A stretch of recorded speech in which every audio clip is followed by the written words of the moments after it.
Olá, muito boa tarde. CB Poder no ar ao vivo, aqui na TV Brasília e nas redes sociais do Correio Brasiliense. O CB Poder, você sabe, uma parceria do Correio com a nossa querida TV Brasília. Todos os dias a gente trazendo temas de interesse aí do brasiliense, da nossa cidade, da nossa comunidade. Eu sou o Vinícius Doria e me acompanha aqui na edição de hoje do CB Poder, Renato Souza. Eu dou o boa tarde, participar dessa mesa. E nosso entrevistado de hoje aqui no estúdio é o presidente do Sindicato dos Servidores do Poder Legislativo Federal e TCU Sindileges, Alisson Souza, a quem também cumprimento em nome do Correio Brasiliense e da TV Brasília. Obrigado por atender nosso convite. Eu que agradeço, Dória, eu que agradeço, Renato, ao Correio Brasiliense, TV Brasília, por receber aqui o Sindileges. E você sabe, você pode acompanhar a nossa programação, nossas lives no YouTube, no Facebook, nas nossas redes sociais do Correio Brasiliense, da TV Brasília. Nós estamos em todas as plataformas, no seu podcast, no seu tocador de podcast preferido. Lembrando que nossos conteúdos estão totalmente disponíveis para você. Então a gente vai começar, até porque o nosso assunto interessa muito aqui a capital do país, porque nós vamos falar um pouco sobre o serviço público e a relação do serviço público hoje, nesse cenário de hoje, com o governo federal. Alisson, então eu queria começar um pouco por aí, porque a gente vive um cenário um pouco tenso nessa relação entre o serviço público e os poderes, principalmente o poder executivo, que é com quem o servidor público tem uma relação muito próxima, e nós viemos de um período em que esse diálogo foi um pouco interditado nos últimos anos, principalmente no governo do presidente Jair Bolsonaro, e agora nós vemos um movimento oposto, que é um movimento de pressão, porque entra um governo que, historicamente, tem o diálogo com a categoria como uma de suas plataformas, que é esse governo atual. E aí vem a pressão por demandas há muito reprimidas. Qual a avaliação que o senhor faz desse momento, dessa tensão, desse embate? Era um embate esperado, né, Dória, Renato, por tudo que você já comentou.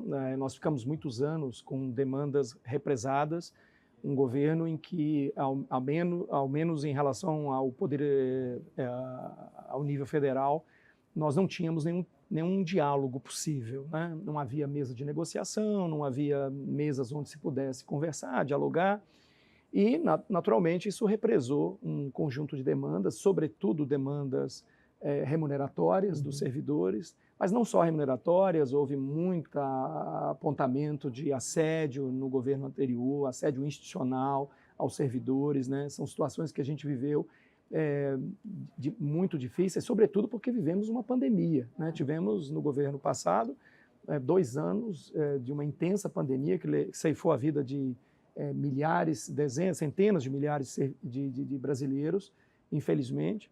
Um momento em que o serviço público foi fundamental para o nosso país na defesa da vida, da saúde dos brasileiros, né? Eu quero aqui, de público, citar, sobretudo, as forças de segurança, também e, sobretudo, os enfermeiros, médicos e todas as equipes de saúde no Brasil, também o pessoal da própria educação, né, dos servidores da educação, que mantiveram o nosso país de pé, mantiveram o país funcionando em plena pandemia, num momento muito grave que nós enfrentamos, não só aqui no Brasil, como no mundo todo. Então, fruto de todo esse represamento, hoje nós estamos vivendo uma situação em que desembocou nesse governo, que é um governo mais ligado aos trabalhadores. Nós temos, então, todas essas demandas sendo colocadas na mesa. O senhor citou aí que no governo anterior teve denúncias de assédio, por exemplo. A gente teve órgãos públicos que foram transformados em verdadeiros quartéis, né? A gente teve 6 mil militares no governo, oficiais das Forças Armadas comandando órgãos públicos, mas então tinha essa tentativa de diálogo, de negociação, e as portas eram fechadas, é isso? Sim, não havia porta aberta, a porta estava sempre fechada, não havia nenhum tipo de negociação entre os trabalhadores, os servidores e as instituições. Claro que no poder judiciário e no poder legislativo isso é um pouco diferente, porque são poderes que têm outros chefes, né? Então você consegue ter ainda algum nível de articulação, de negociação, mas no poder executivo, que é onde está a grande massa de servidores, fatalmente isso não aconteceu de fato, e nós tivemos problemas muito sérios de assédio institucional, dado que os servidores não tinham voz e não conseguiam fazer ir adiante o bom funcionamento daquela instituição. Também era um tempo muito difícil na política, porque a política ela influencia o funcionamento do Estado brasileiro, dos seus órgãos e entidades. É naturalmente um momento de muita polarização, isso acaba se refletindo também na vida das instituições brasileiras. Então, esse é um ponto que nós precisamos repensar. Veja o que aconteceu recentemente no Congresso, na Câmara dos Deputados. Vocês acompanharam na comissão, não é? O nível de conflito que nós estamos vivendo hoje dentro do Congresso Nacional, por exemplo, na Câmara dos Deputados, o que nos traz uma preocupação muito grande, porque há pessoas ali trabalhando, e isso adoece as pessoas, isso traz problemas de segurança. Imagina se ali acontece um conflito, às vezes isso pode desembocar até mesmo na perda de uma vida humana, e isso é muito grave. Nós precisamos, de fato, repensar a maneira como nós estamos fazendo política no Brasil e como isso tem influenciado o funcionamento das instituições. Isso é muito perigoso. É importante ressaltar que quando a gente fala aqui de servidores, a gente não está falando, são trabalhadores que têm direitos, mas a gente não está falando que eles vão bater a porta para pedir aumento de salário, mas sim condições, porque tudo isso reflete no atendimento da população. Então, quando a gente fala de serviço público, não é de trabalhadores que são contratados pelo poder público, mas de todo o serviço que é prestado para a sociedade, não é? Sem dúvida. Assim, no Brasil, a população brasileira precisa entender que o serviço público ele não é só o servidor, ele não é só o empregado público. Existe uma esfera que é a esfera operacional dos servidores públicos e existe uma esfera política, de gestão, em que muitas vezes quem é o gestor não é um servidor público de carreira, muitas vezes é alguém oriundo da classe política. E aqui não vai nenhuma crítica a isso. Eu acho que o modelo é esse mesmo. Agora, é preciso que a gente tenha no Brasil um maior entendimento, um maior consenso na política, porque sem haver esse consenso, nós acabamos levando para dentro das instituições, dentro do Estado brasileiro, que tem que se focar sobretudo na população, né, no bom serviço prestado à população, na eficiência, na qualidade. A pessoa que quer matricular o filho na escola, quer usar uma UPA, quer usar um posto de saúde, etc., ele precisa de um serviço público bem orientado, uma política pública bem feita. E hoje no Brasil há uma intervenção da política maior do que o desejado no funcionamento das instituições. Isso é um problema que nós temos que estancar. Veja que quando a gente vem da Constituição brasileira, a Constituição brasileira estabelece o quê? O concurso público, de maneira a tornar o serviço público o quê? Impessoal. Né? Foi uma tentativa do nosso Constituinte de limitar a influência do poder político sobre o funcionamento do Estado. Em outras palavras, fazer com que a política opere a implementação das políticas públicas propostas numa campanha, o que é legítimo. O que é legítimo. Mas o serviço público ele funciona independentemente do detentor do poder, se é de direita, de esquerda, de centro. O serviço público precisa de perenidade, precisa de orientação perene. Ele não pode mudar todo ano, ele não pode mudar todo semestre, conforme o governante de plantão.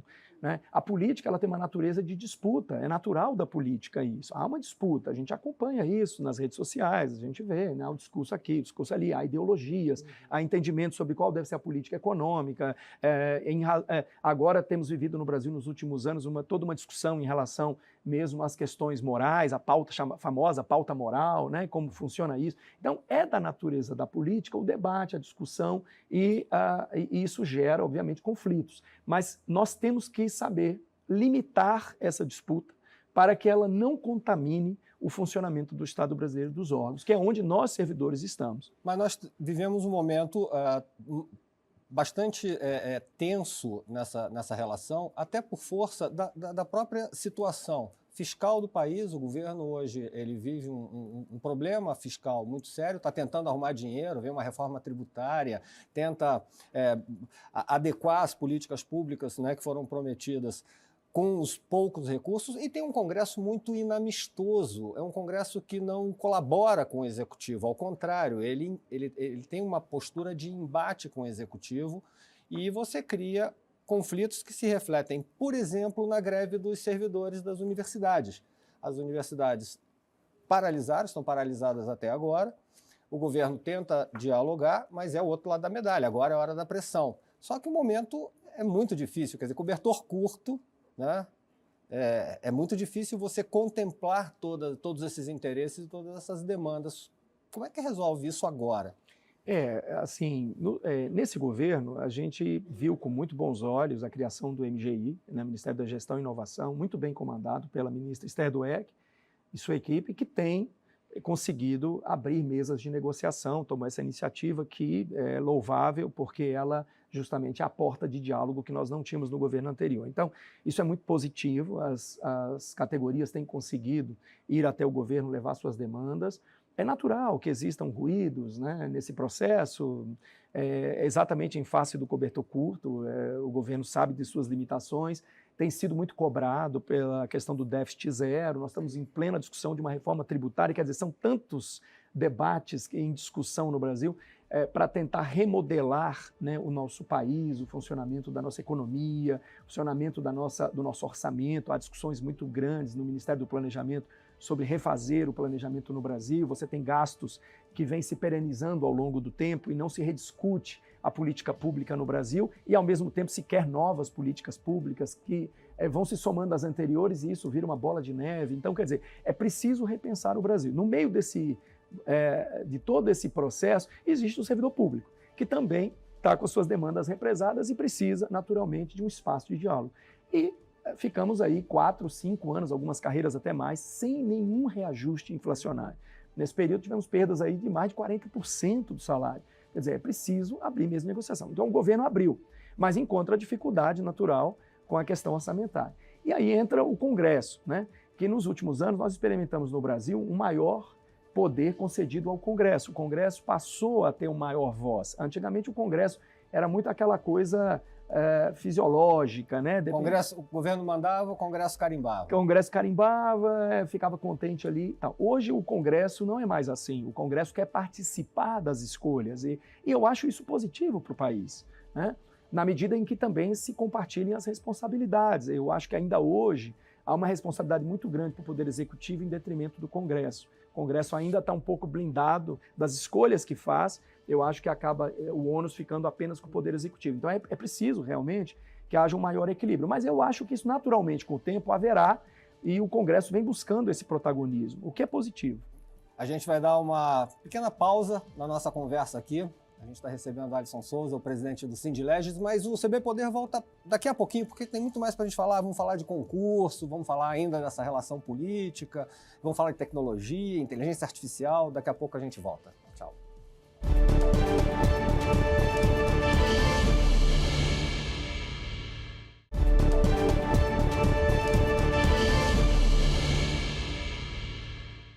CB Poder de volta aqui na TV Brasília. Você sabe, CB Poder é uma parceria do Correio Brasiliense com a TV Brasília. E hoje a gente recebe a Alisson Souza, presidente do Sindicato dos Servidores do Poder Legislativo Federal e do TCU, o nosso conhecido Sindileges. Alisson, a gente estava conversando um pouco no primeiro bloco sobre essa relação política e as pressões da categoria do serviço público com o Congresso, e é tudo uma disputa também de orçamento, de espaço, tem demandas represadas, aumento de salário, essa coisa toda. Mas o que vem na cabeça muito do cidadão que está lá e o serviço público? E o serviço que é prestado a mim, público, pelo servidor? A gente vê as universidades paradas, né, agora. O serviço público, quando para, numa greve, por exemplo, ele provoca reações enormes na sociedade brasileira. Em que nível está essa tensão da negociação? A gente pode caminhar para uma greve de servidores públicos caso o governo não encontre saídas para fazer uma reposição, por exemplo, das perdas inflacionárias desses últimos 4, 6 anos? É uma boa questão, Dória. Assim, é difícil saber o que vai acontecer de fato, porque existem muitas carreiras dentro do serviço público em situações muito diferentes. Como eu disse, tem algumas que têm conseguido recomposição, mesmo ao longo dos últimos anos, outras não. Mas, especialmente, as carreiras principais do ponto de vista do impacto na sociedade, educação, saúde, segurança, eu creio que o governo precisa dar uma atenção muito especial a esses colegas, porque, de fato, eles estão sofrendo há muito tempo. São pessoas que, especialmente, como eu mencionei, sofreram muito na época da pandemia, eles não faltaram aos brasileiros e merecem, portanto, receber do governo e de toda a nossa sociedade um carinho muito especial nesse momento de negociação. Mas eu vou fazer uma provocação. Nos últimos anos, a pressão foi muito maior, não havia diálogo e os servidores não fizeram greve. Agora é um governo que se propõe a dialogar e a primeira coisa que acontece, por exemplo, no caso das universidades, é uma paralisação. Não é meio paradoxal? Eu creio que não, porque nós estávamos numa pandemia, né? Então é evidente que a pandemia exigiu de todos nós, mesmo a população em geral, os servidores públicos não é diferente, nós fazemos parte da população, exigiu de nós uma consciência em relação àquele momento, né? Quer dizer, não era o momento de reivindicar, as empresas estavam perdendo, trabalhadores da iniciativa privada perderam o emprego, havia todo um esforço do governo na época para que se mantivessem empregos e a renda das pessoas. Então, quer dizer, era um momento de muito sacrifício de todos nós brasileiros, né, do setor produtivo, do serviço público, igualmente. Então, eu creio que agora é um outro momento que nós estamos vivendo. A economia cresceu 3% ano passado, esse ano deve crescer mais de 2%. Quer dizer, nós estamos voltando a uma normalidade. E é preciso dar alguma satisfação para todo esse sacrifício que foi experimentado ao longo dos últimos anos. O governo tem feito isso em relação ao agronegócio corretamente, né? Nós batemos recorde de investimento aí no financiamento agrícola. Muito bom, isso é maravilhoso. Tem feito também isso em relação à indústria, a gente vê aí o esforço que o governo está fazendo para reindustrializar o Brasil, isso é muito positivo. Eu acho que o mesmo precisa ser feito em relação ao Estado brasileiro, ao funcionamento do Estado. Porque senão a população, sobretudo a mais pobre, vai sofrer muito. O jornal Estadão publicou nessa semana que o Supremo Tribunal Federal, por exemplo, ele paga diárias para juízes do TJDFT que estão lotados na corte. E não se justifica, porque estão em Brasília, não precisa pagar diária de deslocamento.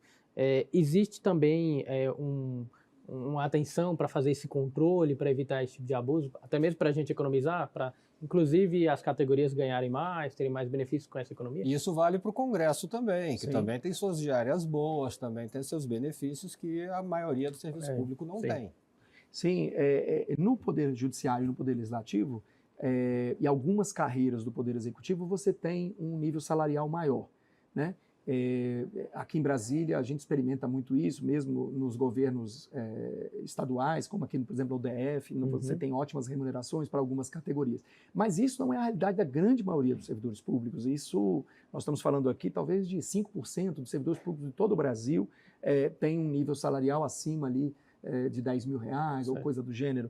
A imensa maioria dos servidores recebe 3 salários mínimos, um pouco mais do que isso, na grande maioria. Então, nós estamos falando aqui de educação e saúde, por exemplo, que a realidade deles é essa, não é a do Legislativo, não é do Judiciário, é bem menor. Uma curiosidade, é verdade que o Rio de Janeiro ainda tem mais servidores públicos federais do que Brasília? Não, isso não procede, não.